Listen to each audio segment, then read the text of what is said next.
Let your light shine so brightly that others can see their way out of the dark. Hi guys, welcome back to Peace of Lee. How y'all doing today? Today's topic, and I'm gonna try to make this one quick. Today's topic is they can see the light in you. Now, I wanted to get on this topic today because um it just when I read this title, it just reminds me of my mother-in-law. So today you guys are going to get a little story from me about my mother-in-law. Um, yeah. So again, today they can see the light in you. And before I even get into the story time portion of the podcast, I want you to know they can see the light in you. You are light. One thing I've learned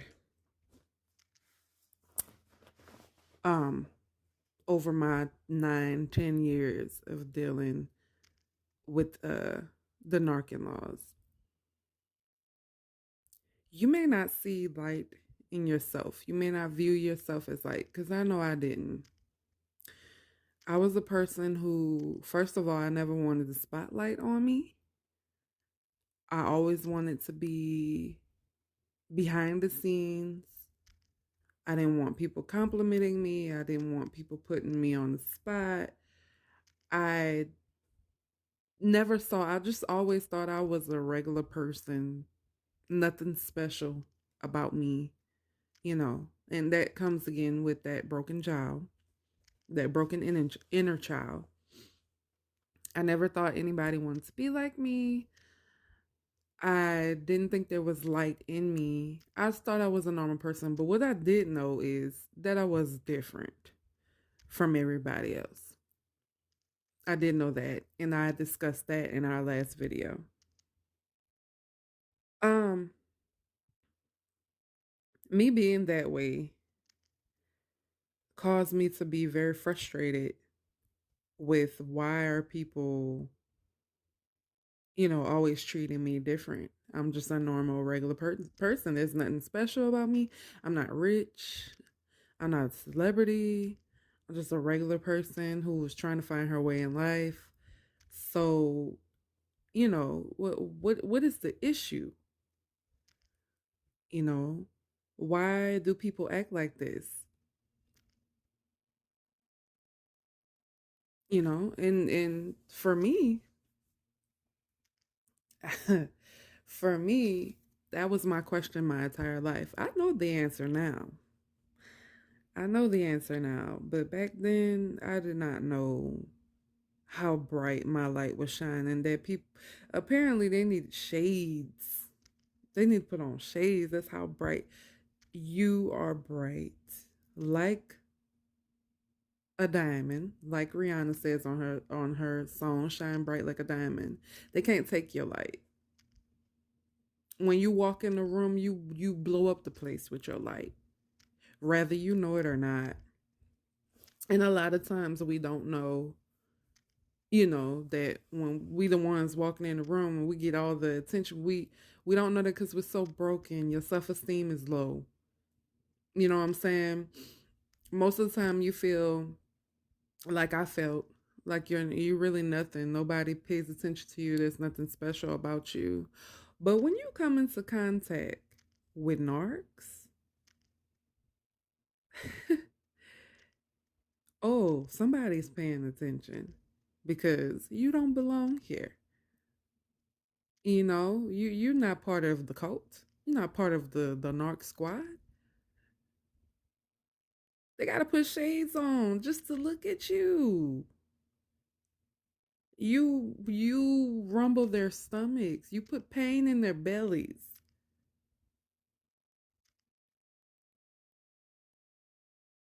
And that is one of the main reasons why they try their hardest to destroy you. Because you're light, baby. You're blessed. You have a calling on you. You know, when you walk into the room, you illuminate the entire room. It's dull. When you walk in, it's bright. You know, even if you don't feel that way, you bring light. You know, being a empath, you bring light. And once you realize that, see, we never know the power that we hold. And of course, because when you're being abused by a narcissist or narcissist with an extra S on it, when you're being abused by that person or them, in my case, you start to get blinded. You start to think that you're low. You start to think that you're not worthy. You start to think that, you know, who really cares about me? You know, I'm nothing. You start looking at how people praise these narcissists, you know, but they look at you like, you know, that one. Not knowing that, and I laugh. You're going to hear me laugh a lot in my podcast because guess what? I have been through it. I've did my crying. I've had my sad days. I've had my anger. And that's all when I didn't know.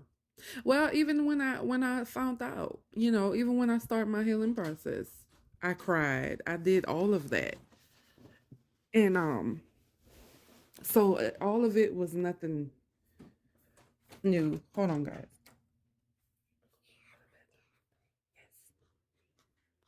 Sorry, y'all.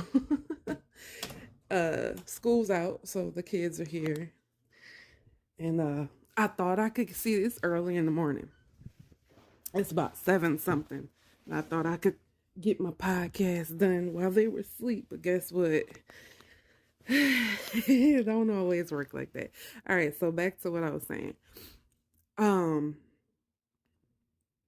you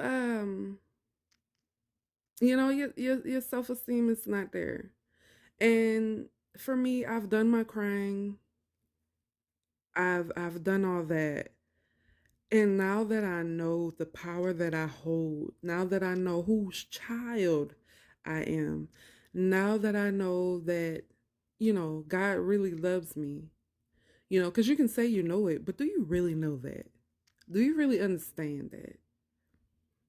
You know, now that I know that I am not what my narc-in-laws ever said I was. I'm none of that. I can laugh about these things. So yeah, on the podcast, you're gonna hear me giggle a lot because most of the time I'm giggling because I'm thinking to myself, I'm telling you guys this, and I'm laughing because oh my gosh, what was I thinking? And you're gonna feel that way once you go through your healing process and stuff. You're gonna be some of the stuff that you tell people, like it's easy for me to say this on the podcast, right? Because let me tell you why. Because I'm talking to you, but I can't see you. We're not face to face.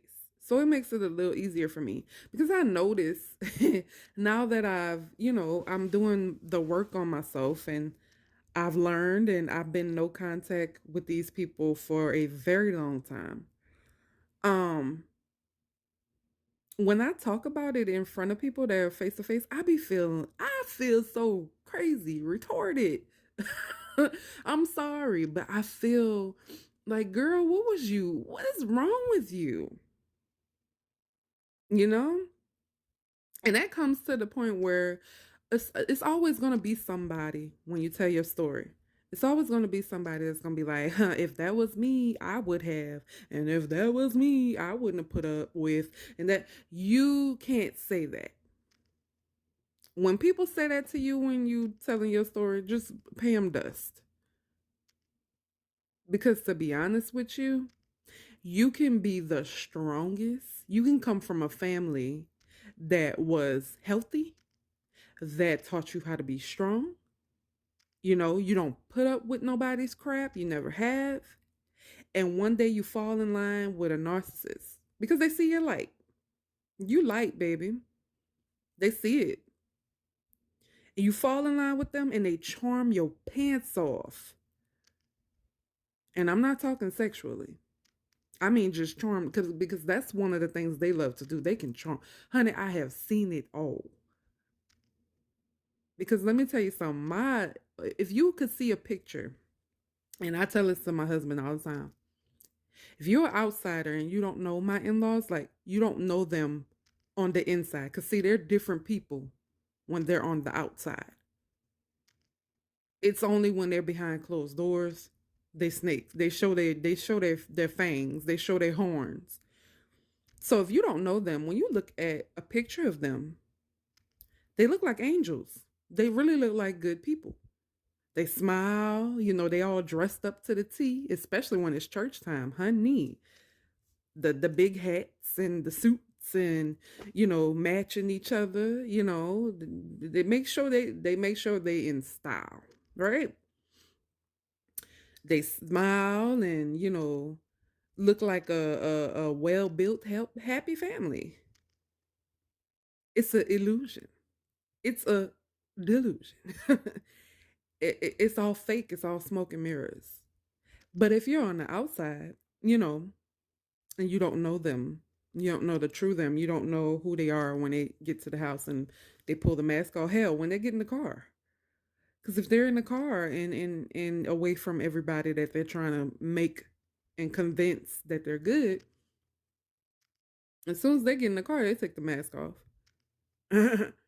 I mean, as soon as they don't see you around, they take the mask off. But if I was just to post a picture, and I can't, of course, but if I was just to post a picture of them for you, the listeners, you're on the outside looking in, you'd be like, girl, you crazy.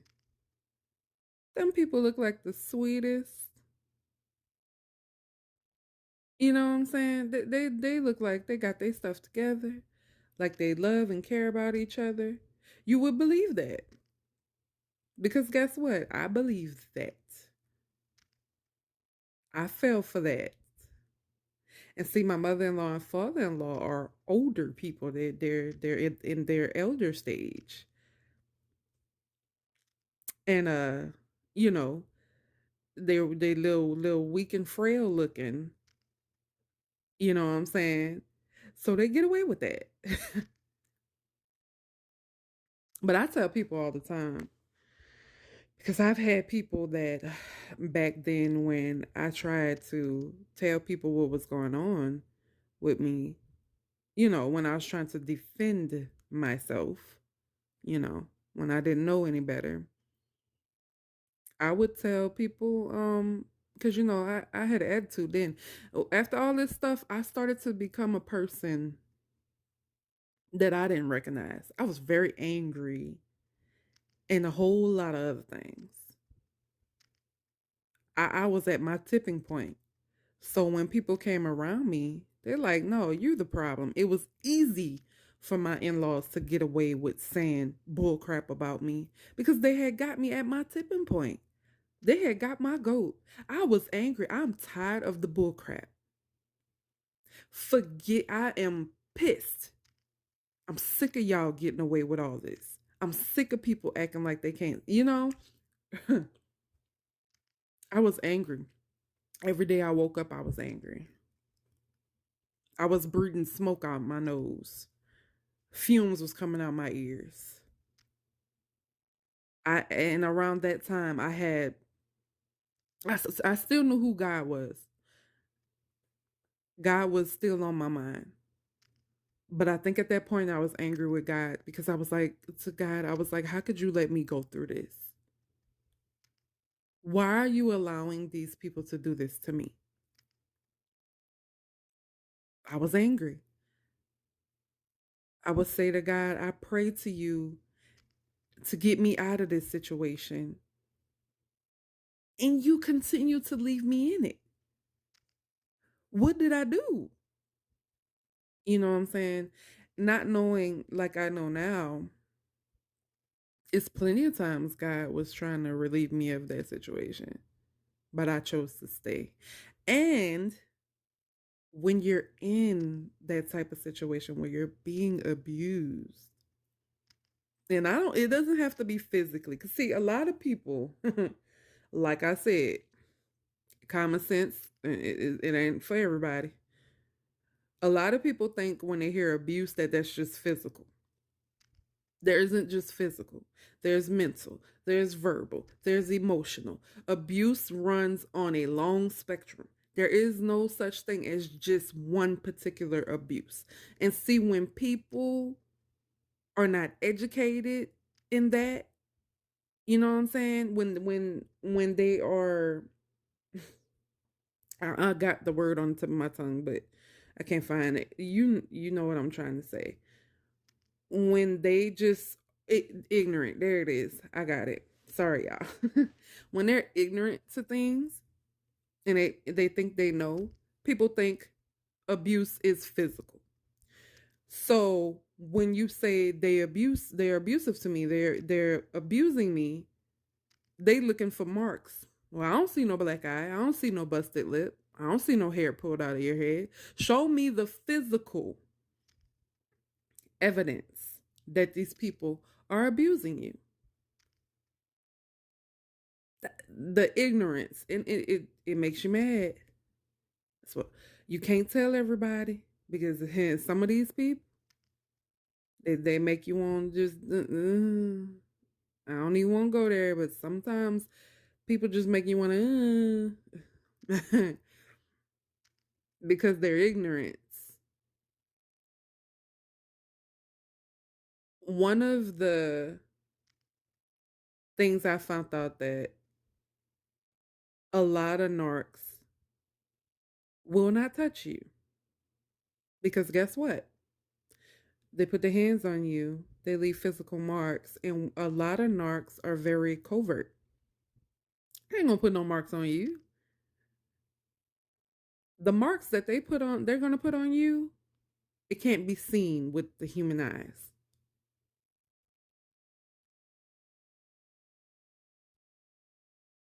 So when somebody tells you you don't look like you've been abused, don't do like me and get mad and get your blood pressure up trying to explain to these people. Walk away. That's a flying monkey. That's what I call it. That's a flying monkey.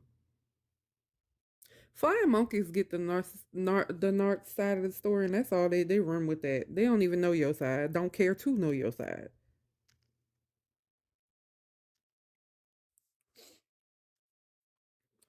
All right. uh, get to my subject. They can see the light in you. Um, I'll talk about the first day I met my mother-in-law. And how I didn't know she had this unnatural, unhealthy bond to her hold on her son, you know. And the funny part is the narcissists most of the time they have more than one child, rather it be their own child that they had, or stepchildren, or adopted kids. And most of the time, narcissists have more than one child. But they always pick at least one or two of them to be the one they lay down the abuse on, right? So the first day I met my mother in law, I remember it was my first day. I had put on my favorite shirt, put on my jeans, did my hair because you're meeting this man's family for the first time. Well, at least the mother-in-law and the father-in-law for the first time. So you want to be presentable. I made sure that I looked presentable. Nothing's busting out, no boobs out. I didn't dress like that anyway, but you just want to be presentable. Did my hair, put on a little makeup, first time meeting them, and I wanted the first time to be, right. So we get to the house, and they have a 2-story house. Get to the house, walk in. His dad is sitting on the sofa. And to be honest with you, I don't even remember him getting up. Yeah, he was sitting in the chair. I don't remember him. He just was like, hi, watching TV. Hi, how are you doing? And I should have took that as a red flag, but I didn't. It was very rude, for somebody coming to your house. You're supposed to greet them, but whatever. Well, we're talking about the mother-in-law right now, and we'll get to him later. Um, so I remember, and I'm gonna go off my memory. So if I sound like I'm telling a little story, I'm just going off of my memory. So I remember standing at the bottom of the steps. Um, he called to his mom, and I remember seeing this really almost frail looking. She's really little. Like his mom is really, really little, really skinny, and it's because of her sickness. But I'm not gonna get into that. Uh, really little. She come down the stairs. Kind of remind me of Olive Oil, to be honest with you, but it's because of the way that she had her hair and how tall and skinny she is. And I remember she had on sweats and slippers. She comes down the steps and she has a little smirk on her face. She walked down the steps super slow, and I'm like, oh my gosh, lady, come on down the steps, because I'm looking up. My neck is, come on, get down the steps. She's walking really slow. She got to me, and he introduced me, said my name, and she hugs me, and the hug was so fake, y'all. The hug was so fake. I can almost guarantee you when she went in to hug me, she rolled her damn eyes. I can guarantee it. That's how fake the hug was. But I mean, I was young. I wasn't concerned with it. I was like, okay, whatever. It's their first time meeting me. They kind of giving me the cold shoulder. I get it, right? So, like I said, I didn't know she had a hold on her son the way she did, from meeting her. And that's, like I said, if you was to see a picture of them, on the outside looking in, if you was a person who didn't know about narcissism at all, and you was to see a picture of them, you would think I was crazy. You would say, no way. Girl, you lying. It's no way that these people are like that. Look at them. Look at them. And what I used to tell people back in the day, that used to piss me off, when they would ask me, come to me about things that was said, and then I felt I had to defend myself and tell the truth. And they'd be like, "No, they don't look like they would do something like that." Or one of the ones that people love to say, "Oh, I've known them for years, and I've never seen that side of." Of course, you haven't. Duh, duh. Abuser does not abuse everybody, and I really need people to get that through their head. An abuser does not abuse everybody. They have their picks. Just like, and excuse me for bringing this up, it might be triggering, but just like a rapist or a murderer, and like I said, I'm sorry, it might be triggering to somebody. A rapist or a murderer has their picks. They don't kill everybody, they don't rape everybody.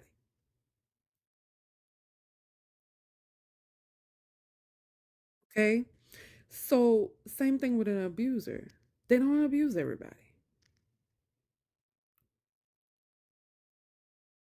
That's just facts. They have their picks. They're looking for the person with the light in them. They're looking for the person that's different. They're looking for the person that's happy and healthy, right? They're looking for the person that's broken. See, people that are broken are easy targets. We're easy targets when we're broken.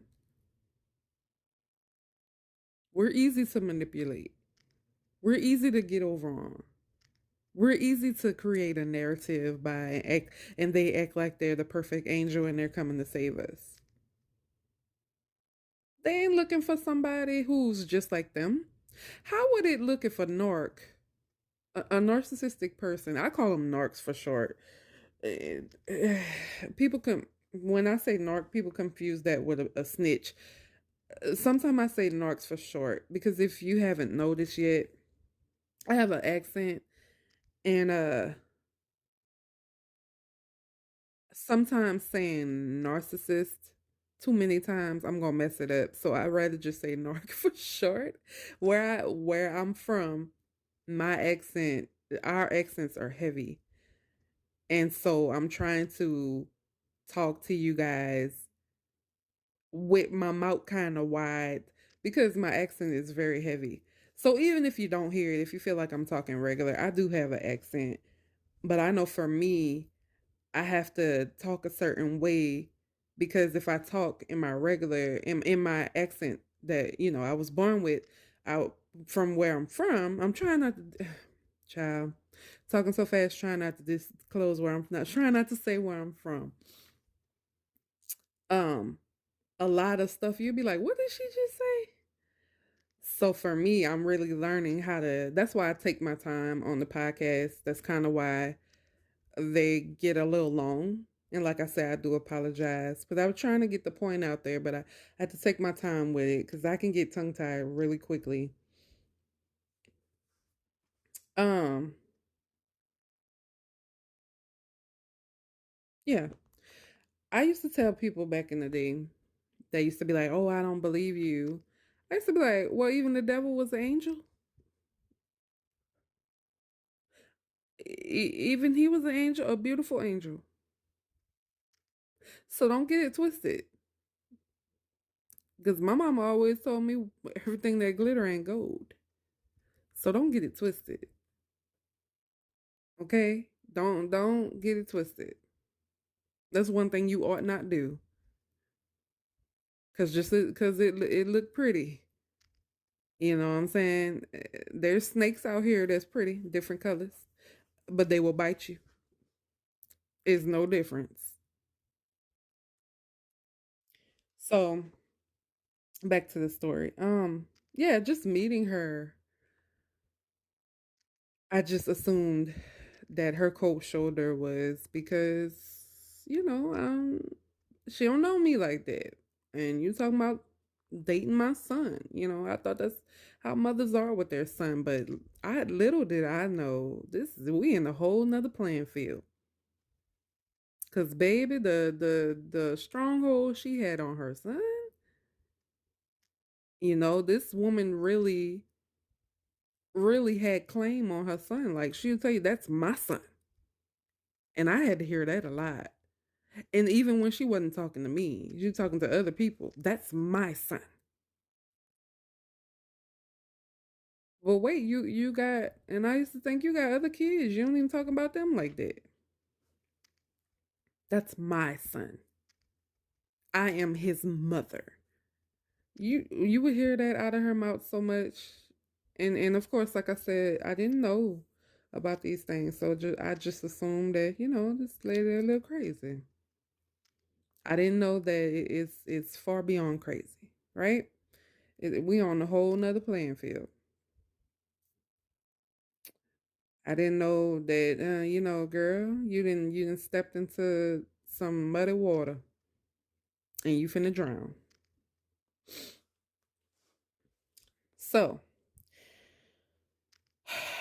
um, me, I was thinking, because I couldn't see, like I said, um, my mother-in-law and father-in-law, because I had done research on different narcissism. And see, I didn't know back then. I always thought there was only one type of narc. I didn't know there was other types. So my mother-in-law and father-in-law are covert.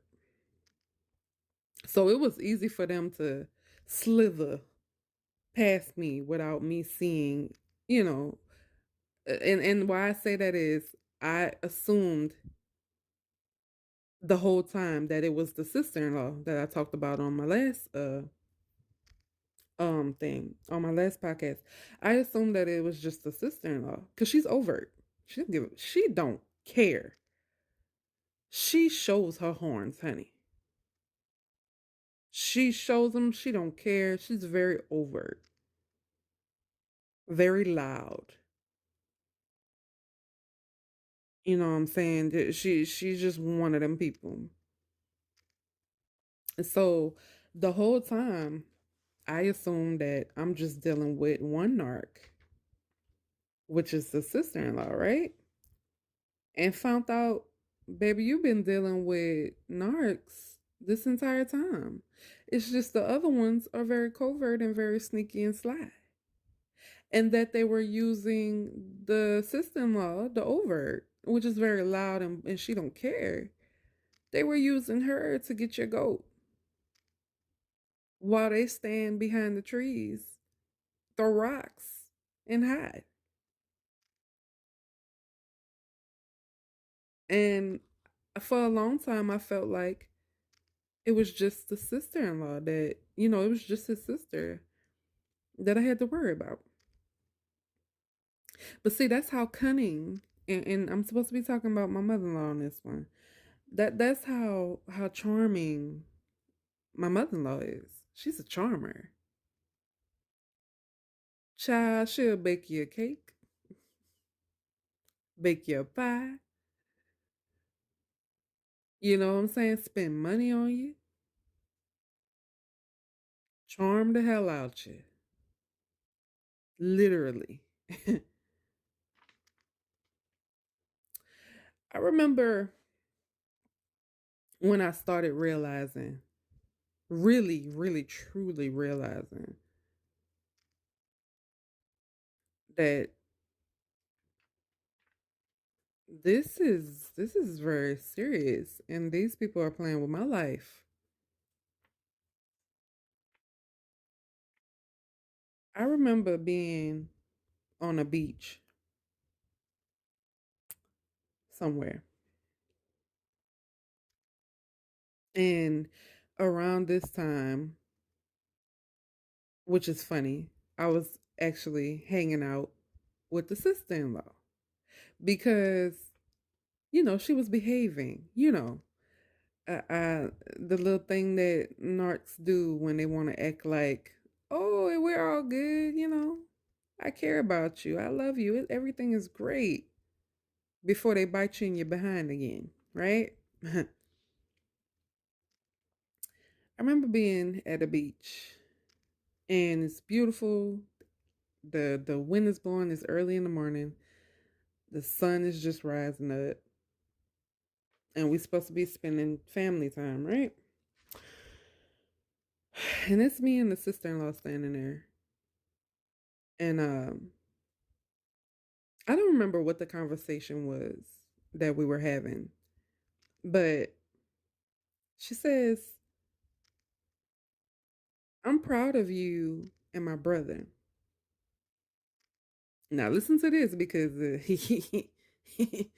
it wasn't a good thing that she said that. After I tell you what she said after, I'm proud of you and my brother. And she said, I didn't think y'all would last this long. And I said, what do you mean? She said, well, the plot from the start was to get rid of you. And I'm like, excuse me? She said, yeah, the family plot from day one has been to get rid of you. Wasn't surprising, because everything that was happening, that had happened leading up to that conversation, I wasn't surprised. I wasn't surprised. I was still naive as hell.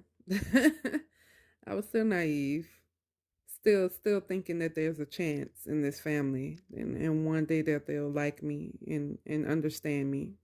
Crazy for me to think about that way. They love not understanding you. They love not liking you. That's just part of it.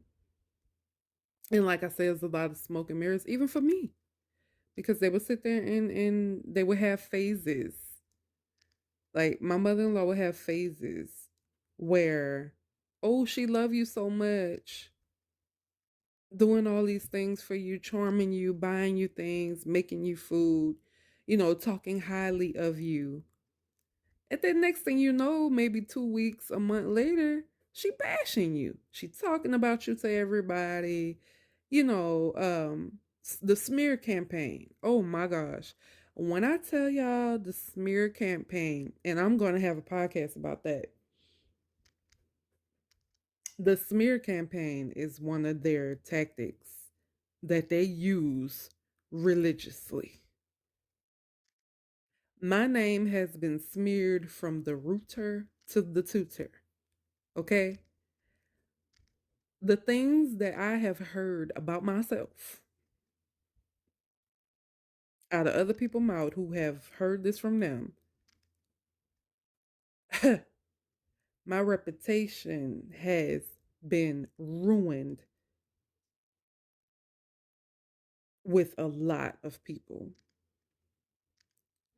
The smear campaign has always got my goat because I was always one of those people who felt like I could just be honest and tell the truth. That's not who I am. People should see who I am. Even people that were around me all the time, you know what I'm saying, should know who I am. That's how I felt. But the minute my mother-in-law or even the sister-in-law or whoever got into people's ears about me, everything that people saw about me went out the window. Because apparently I'm the narc. And it's funny because my mother-in-law, she's the queen bee of it all. See, I always thought the sister-in-law was queen bee. But baby, the queen bee is the one that's sitting in the corner quiet. My mother-in-law has always been the queen bee. I just didn't realize it till later on. This lady has created so many stories about me. Everything that they have done to me, they say I have done to them. So for a long time, I would be angry because I was like, they telling people that I'm them, basically. You know what I'm saying? And then she would take me, say for instance, mirroring. If you know what mirroring is, I'm gonna say what she did. I'll explain it while I'm saying what she did. My mother-in-law would mirror me, right? She would mirror me. So every good quality about me, how I'm nice, loving, caring, all these things, because I've always been that way. No matter how broken I was on the inside, I always cared about others and put others before myself back then. She would mirror me and become me and then throw all her slop on me and say that's me. So she's controlling, right? That family has they have the control spirit really bad. My mother-in-law is very controlling. So she would take that part of her and throw that on me and say I'm controlling. Everything that she would do, she would throw on me. So she would mirror me, and you think she's all good and she's a perfect angel. And then she would throw her slop on me to make me the narc. So people are looking at me as the narcissist and her as the innocent one, as the empath. She's innocent.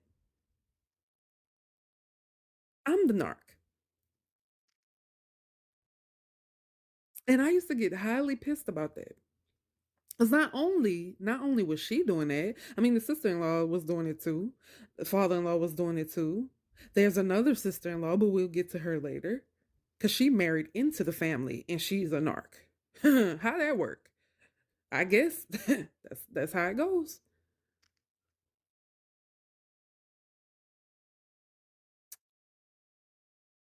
So my mother-in-law mirrored me and turned me into her, the narc. And so a lot of people, and I can't say all of them was flying monkeys, because a lot of people weren't flying monkeys to me because they wouldn't do the things that flying monkeys do. And we'll talk about that another time. But they wouldn't do the things that flying monkeys really do. They would just have a dislike, a strong dislike for me, not talk to me, you know what I'm saying, stay away from me. But the typical things that flying monkeys do, they wouldn't. So yeah, like I said, my mother-in-law was the queen bee. Something else she would do is use others to make me feel wrong. See, when you're around narcissistic people, especially for my people who are married into the narcissistic family code, everything you do is wrong to them. You can't do nothing right. So she would use others to make me feel wrong. Rather it be family members of hers, rather it be church members, or whoever she could get to. You know what I'm saying? To make me feel like I was wrong. Hold on, you guys. Yes. All right, I'm back. Sorry about that. Um, like I said, I tried to do my podcast while the kids were asleep, but it doesn't always work like that. Now, see, if I wasn't doing my podcast, they'd still be asleep. Yeah, but back to she would use others to make me feel wrong. So, other people. This is how other people come to you when a narcissistic person has gotten their ear. Here they come. We need to talk. You know, I had a discussion with your mother-in-law, and she feels like you misunderstood her, and she's very hurt because she loves you, and she doesn't want your relationship to be messed up. But, and I feel like you were wrong for what you did, and maybe you could apologize, and, because that's family, and I know it's hard being a wife, but it gets better if you just give it a chance. And she really, really loves you. She talks about you all the time. And it's like, oh, shut up. Shut up, flying monkey. Shut up. You have no idea what you're talking about. You were just used. She just used you. You know what I'm saying? And I'm sure y'all have had that where people come to you and they're trying to vouch for this person.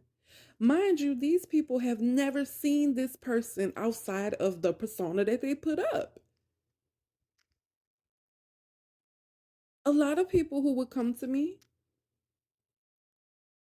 or even people who stayed away from me because of what they heard, they had never seen her full force with her mask off, being exactly the demon that she was, that she is. You can't come to a person and tell them who somebody else is when you don't know that person like that. They only show you what they want you to see. As for me, I don't care what you see. If I'm mad, I'm mad. If I'm sad, I'm sad. I've always been that way because I wear my emotions on my sleeve. I don't now, but back then I don't care. I'm pissed. Leave me alone. I'm sad. Leave me alone. I'm happy. You know what I'm saying? I always wore what I felt. I always, everywhere I go, this is me. If I'm being nice to you, that's genuinely me. If I'm being mean to you, that's because you've crossed me. And everybody knew that's how I was. If I'm not talking to you, if I pay you dust, if I act like you're invisible, if you call my name and I don't even look your way, you know why. I'm never just going to be like that towards a person for nothing. You know what I'm saying? I'm never going to be like that. That's who I am. I'm not going to fake the funk with you. If I don't like you, I don't like you. It's no need for us to have a conversation. I'm going to pay you dust. If I don't like you, I'm not going to go spread rumors about you. If I don't like you, I'm not going to start mess. I'm just going to pay you dust. You don't exist to me. I've never been a person who felt like, well, I don't like her, so let me ruin her life. For what? I don't like you for something that you did to me. So stay the hell away from me. And that's how I felt. I still to this day, even though I'm different, I'm on a different level now because you mess over me. You don't have to do it again. Trust me, you're gone. I give grace to people in my life that I know truly care about me because everybody makes mistakes. Like you're married, right? So you know your spouse is going to make mistakes. They're going to hurt you. Stuff is normal. They say something out their mouth or whatever. That's I'm talking about normal. So I'm not talking about narcissistic hurt. I ain't talking about stuff that's done deliberately. I'm talking about just regular thing. Everybody who's married, you know, your spouse is not going to be your favorite all the time. But I can forgive my spouse and give them another chance because it's going to be times where I'm not his favorite. And it's been times, you know, it's going to be times where I say something to hurt him. You know, we're human. Our tongue is our most foul thing on our body, you know? And so I can sit here and forgive my husband and move on. But somebody else, you know what I'm saying? It's certain things that I'm like, yeah, no, you can't be a part of my life. Uh-uh. You know what I'm saying? No, I forgive you. Bye. Deuces. It's certain people you just know that's no. No. No. And I had family members on my husband's side that, you know, when you get married, you don't meet everybody right away, but when it's like little family get-togethers, family reunions, stuff like that, you get to meet people. My husband had family members that didn't even want to, already had this notion about me, already didn't want to meet me, already had an attitude with me from stuff they had heard. And me, like I said, I assumed that they was getting all this crap from the sister-in-law. Had no idea that it was more pins in the table. You know, it's more narcs in the pig pen. So I had, you know, even some I can remember one of his family members when I was pregnant, she was talking to me, sending me messages, being nice. If you need anything, let me know, blah blah blah blah blah blah blah blah blah. And then when I say about 2 months later, when I saw her in public, she ran from me. She didn't even want to talk to me. And I'm like, what the hell? We were just, you know, she was just talking and excited and happy to meet me, and now she don't want to talk to me. And then when my husband confronted her, her main thing to say was, I don't know your wife like that. And I told my husband, that doesn't make sense. How do you go from talking to a person, right? All in their DMs, messenger, saying how you can't wait and you come in after the baby is born. You're going to bring this, you're going to bring that. Anything you need, let me know. I'm so happy for y'all. And then next thing, I don't know her like that. I bet y'all can guess what happened. You know what I'm saying? I don't even have to say it. You already know what happened. Why her mind was so changed about me that quickly.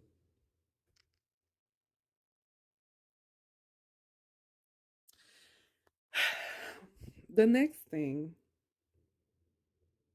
um, because at the time when me and my husband was dating, I lived with who I thought was one of my friends I had grew up with. And it's funny because I always fell into a narc. She was a narc as well. And anytime she saw me happy, she had to try to knock that out the park. So me and my husband dating, that did not make her happy. Now she's dating, and I have nothing to say about it. That's not my business. But as soon as I date, she's pissed, locking me out the house. We live together. Locking me out the house, not talking to me, paying me dust, taking all the food out the refrigerator so that I, didn't have any food to eat, just doing little petty stuff. And I, all because me and my husband were dating and she couldn't stand it. So I called my mom. I told her what was happening because around that time, my husband would bring me food because I would tell him what's going on and he would be like, okay, I'm gonna bring you something to eat. What do you want? So it's a lot of Jack in the Box and stuff like that I was eating. Jack in the Box and Popeyes and because to me, anybody else would have been left. But to me, I was like, this is my friend. I don't know why she's acting like that. And like I said, I've always been the friend to hold on a little too goddamn long. So anyways, we're not talking about her. Um, I told my mom, and my mom bought me a bus ticket back to because my mom still lived where I was born. She still lived because she was born there too, and that was her place. She loved it. Um, my mom bought me a bus ticket back on the Greyhound bus. What an experience! I mean, feet out and everything. I'm gonna have to talk about that another time because I won't make this video too long. It's already getting long. Um, Feet out and everything on the bus. But anyways, I went back to my hometown and I stayed there for a while before I moved back um to where my husband was. And it's funny because his mom was so supportive and so supportive, honey. She bought me He wanted me to come back and he talked with his parents. And at the time he still lived with his parents. So it's like this is before we got our place. He still lived with his parents. So I was gone back to my hometown for maybe I think a month. I don't remember. It's so long ago. But I think a month. And during that time he was like, I want her back. So he uh found the house, rented out the house, and that's another discussion. I have lots. That's why I said bear with me because I got lots to talk about. Bought Not bought. We were renting. Never wanted to buy a house because so quickly away. Even now, not ready because I'm one of those people who I'm so free spirited. I don't like to stay in the same place for so long. So I question if buying a house is even worth it for us because we like to move around a lot. So we question that. But anyways, that's another discussion. So he got a house, but we weren't able to move into it until August. And I came back during the summertime. I think I came back and I lived with his parents. Oh, worst thing you could do. The worst thing you could do is move in with your narc in laws, honey. That's the worst thing you can do. And I can tell stories about that later because this live, I mean, this podcast is getting a little longer than what I expected it to be. Um, but I moved in with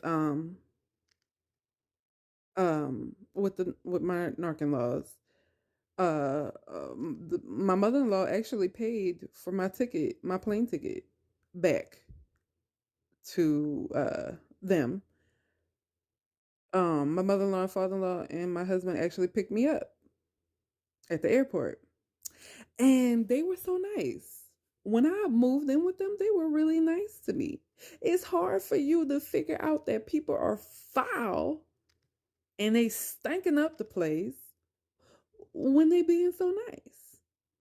Which is funny because when I lived in their house, they were nice. They make sure I ate. They made sure that, it was little things that happened that I'll discuss another time that made me be like, what the heck? But of course, I just thought, every family has their drama. I come from a family that has plenty of drama. They just bougie about their drama. That's the difference. They just snot nose bougie. Um, but I didn't see nothing to it. I felt like they were taking care of me. Little did I know they were grooming me. They were grooming me to get me to fall in line. And I know a lot of you have been groomed. We all, if you're listening to me right now and you're going through narc abuse or you are a survivor of it, you know you were groomed. They have to groom you. They can't just off the bat, start treating you like crap. I mean, my overt sister-in-law did because like I said, she's old, she don't care. She doesn't care. But they were grooming me a lot, making me feel loved and making me feel like, I belong when I really didn't. All of it was a tactic. It's got to get you out of here. We have to groom her to show, oh, we love and care in front of our son. We love and care about her. And then we're going to backstab her when our son is not paying attention. We're going to gaslight her and make her act a fool. So we can say to our son, do you see all these things we've done for her? We let her in our house. We fed her. We bought her clothes. We did this, we did that. And look how she repays us. Like the sister-in-law said, it was a plot to get rid of you from day one.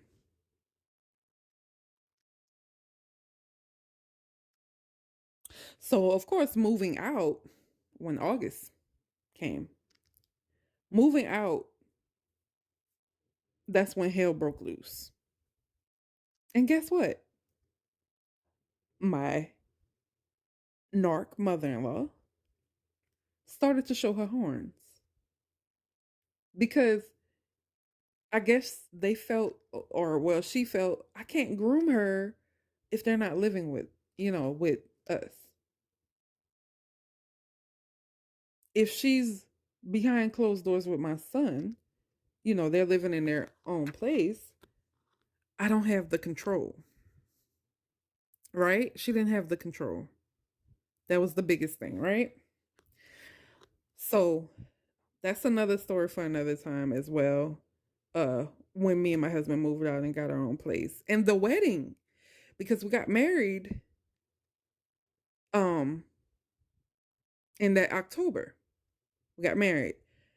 So our wedding also, that's when they showed their horns, right? But like I said, they can see the light in you. They saw the light in me. My mother-in-law really saw the light in me, and she tried to dim it, break it, do as much as she could, because the plot was to get rid of me from the start. You know? And I want to tell y'all,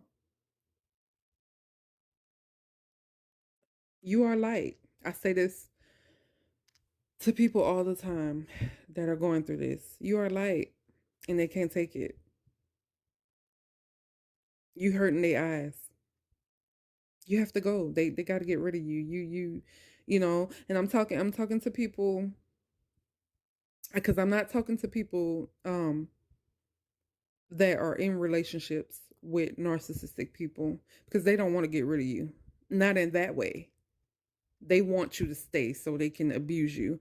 What I'm talking about is the narcissistic family cult that you marry into, your spouse. This is their family. They want to get rid of you because you cannot be a part of this family if you're not like us.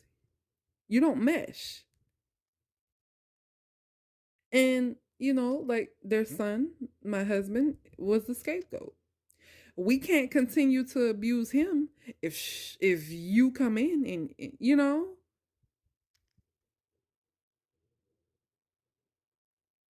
got to go because we need him to stay under our influence. We need him to stay asleep.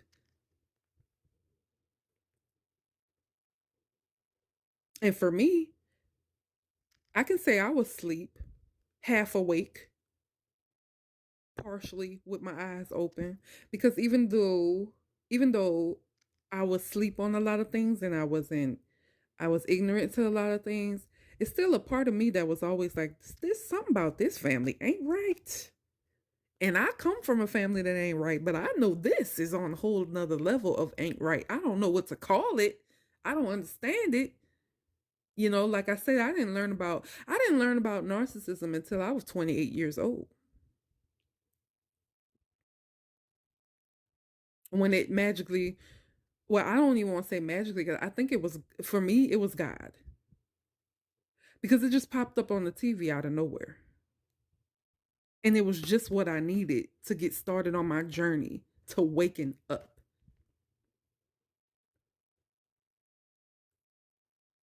You got to wake up.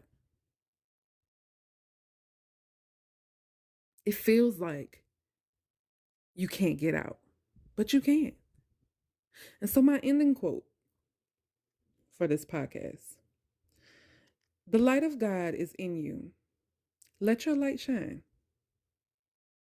That's it. Let it shine. Don't let nobody dim your light. If they want to dim your light, leave. Go go flash your light somewhere else. Don't let people be around you trying to put blankets and sheets over your light, trying to dim your light, trying to turn your light off. Get away from them people. You are light. You are love. And as I always say, that dead grass that you're standing in is not permanent. You can get out of it and you can get to the other side. And on the other side, the flowers are blooming and it's beautiful. All you got to do is get out of that grass. And the reason I use grass, because you're probably thinking, why did she use grass? I mean, anybody could walk. The reason I use grass instead of saying the gate, climbing over the gate, you can't straddle the fence, like people say. That's how narcissism abuse is. You standing in this dead grass, right? You see the other side. It's beautiful over there. But you're too scared to leave this dead grass. It's easy to get out of the dead grass, but there's a hold on you that is very tight. It's easy to walk over to the other side, but when you're being abused by a narc, you feel there's no way out. There's no locks. There's no chains on you. You're not in a locked box, right? There's nothing holding you to getting to the other side. But when you're being abused, there is an invisible force holding you.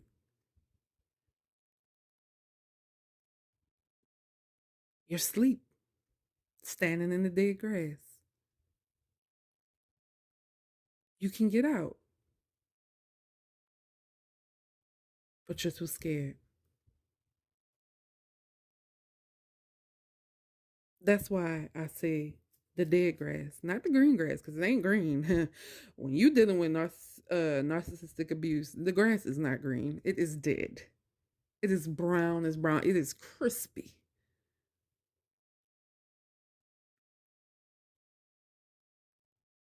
And you're standing in it and you feel like you can't get out.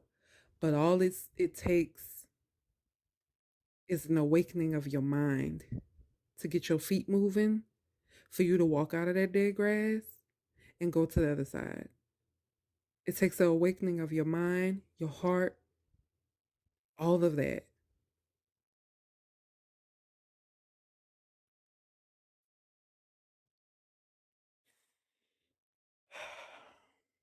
Thank you guys for listening.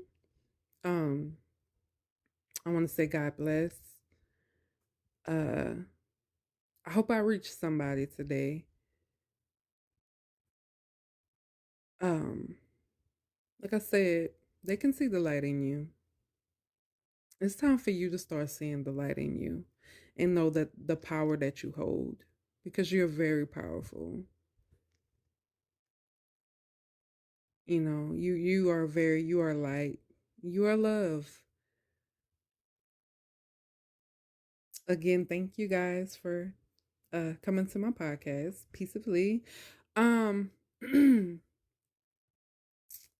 try to do some shorts because I have a lot of stuff to say, but I'm gonna try to do some like short videos on certain topics. Try my hardest. I'm a talker, but I'm gonna try my hardest. But thank you again. Please like, comment, and subscribe to my channel. And hit that notification bell so that when I post a video, you get a notification. Again, thank you guys for checking in.